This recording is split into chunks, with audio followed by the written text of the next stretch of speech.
Greetings, loved ones. I'm going to ask the question again like I did yesterday. Would you know an abuser by looking at them? What makes them tick? What are the signs of a batterer? You can't tell if a person is an abuser just by looking at them, yet there are some telltale signs and behaviors. What goes on in the mind of those who say, I love you, and then abuse the ones they love? Today, we're going to talk about the mind of an abuser. We have a great article from healthyplace.com by Sam Vaknin, I hope I pronounced that right, who really gets into the mind of an abuser and gives us great insight. To help get these messages out, please subscribe to our channel, follow us on Facebook, Instagram, and Twitter, hit the like button, and please share these messages with others because you never know, by doing so, you could save a life. To embark on our exploration of the abusive mind, we first need to agree on a taxonomy of abusive behaviors. This is from Sam, what is his name? How is it again? Sam Vaknin. I want to make sure I say that name right. He says that methodically observing abuse is the surest way of getting to know the perpetrator. Sam Vaknin tells us that abusers appear to be suffering from disassociation disorder. At home, they are intimidating and suffocating monsters. Outdoors, they're wonderful, caring, giving, and much admired pillars of the community.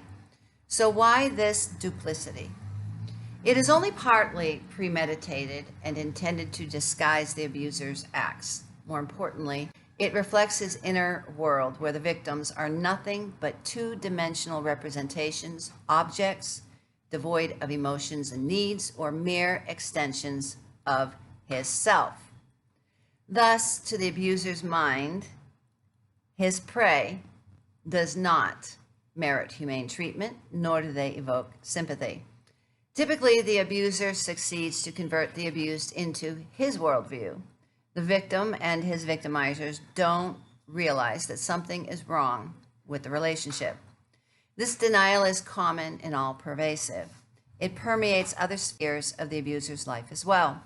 Such people are often narcissists, steeped in grandiose fantasies, divorced from reality, filled with their false self, consumed by feelings of omnipotence, omniscience, entitlement, and paranoia.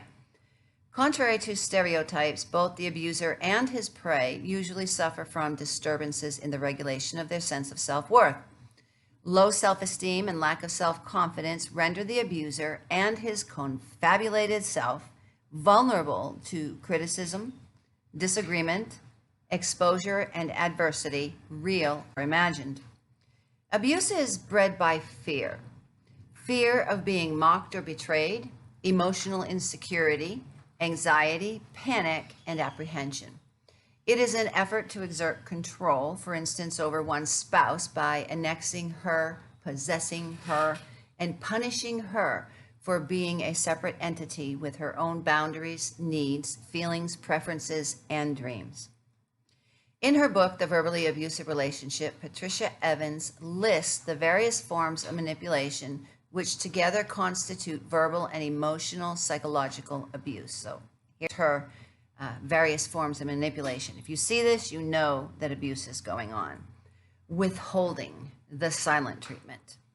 Countering, refuting, or invalidating the spouse's statements or actions. That could be like gaslighting. Discounting, putting down her emotions, possessions, experiences, hopes, and fears.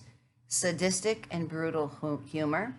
Blocking, avoiding a meaningful exchange, diverting the conversation, and changing the subject. Blaming and accusing, judging and criticizing, undermining and sabotaging, threatening, name-calling, forgetting and denying, ordering around, denial, and abusive anger.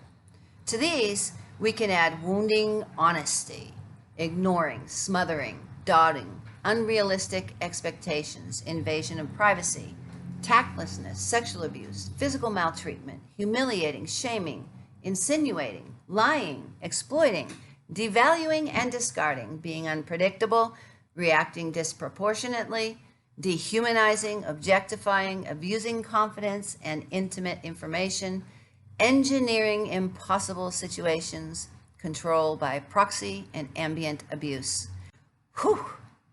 In his complete and comprehensive essay, Lundy Bancroft, his essay called Understanding the Batterer in Custody and Visitation Disputes, Lundy Bancroft observes, and this is a quote, because of the distorted perceptions that the abuser has of rights and responsibilities in the relationships, he considers himself to be the victim. Acts of self-defense on the part of the battered woman or the children, or efforts they make to stand up for their rights, he defines as aggression against him. He continues saying, he is often highly skilled at twisting his descriptions of events to create the convincing impression that he has been victimized. He thus accumulates grievances over the course of the relationship to the same extent that the victim does, which can lead professionals to decide that the members of the couple abuse each other and that the relationship has been mutually hurtful. Wow. Yet whatever the form of ill treatment and cruelty, the structure of the interaction and the roles played by abuser and victim are the same. Identifying these patterns and knowing how they're influenced by prevailing social and cultural mores, values, and beliefs is a first and indispensable step towards recognizing abuse, coping with it, and healing its inevitable aftermath. With 1 in 3 women experiencing domestic violence worldwide, the question is not if you will encounter a victim of violence. The question before God is, what will you do when you encounter them? You could be the person who saves a life. You are called. We are all called to be champions for justice, and those who suffer abuse need to know that those who love them and those that don't even know them will reach out to them to help them have the courage and help they need to leave before it is too late. Help us get these messages out. Please subscribe to our channel. Follow us on Facebook, Instagram, and Twitter. Hit that like button and share these messages with others, because you never know. By doing so, you could save a life. This series is dedicated in honor of Gabby Petito, a bright young woman whom the world has lost because of gender violence. Please also check out the foundation that her family created in her honor at GabbyPetitoFoundation.org. If you're a victim of violence, stop what you're doing. Listen to me and know this. You are valued. You are loved. You are intelligent, and you are beautiful. God does not want you to suffer violence. He wants you to live free from violence in peace and tranquility. There is a way out. It is not your fault. Abuse is not love. If somebody says to you that they love you and then they abuse you, they are lying to you. If you are a victim of violence, please reach out to somebody and get the help you need. And if you are in danger, dial 911 immediately for rescue. Tomorrow, we're going to discuss why an abuser hits his victim. Until then, God bless you.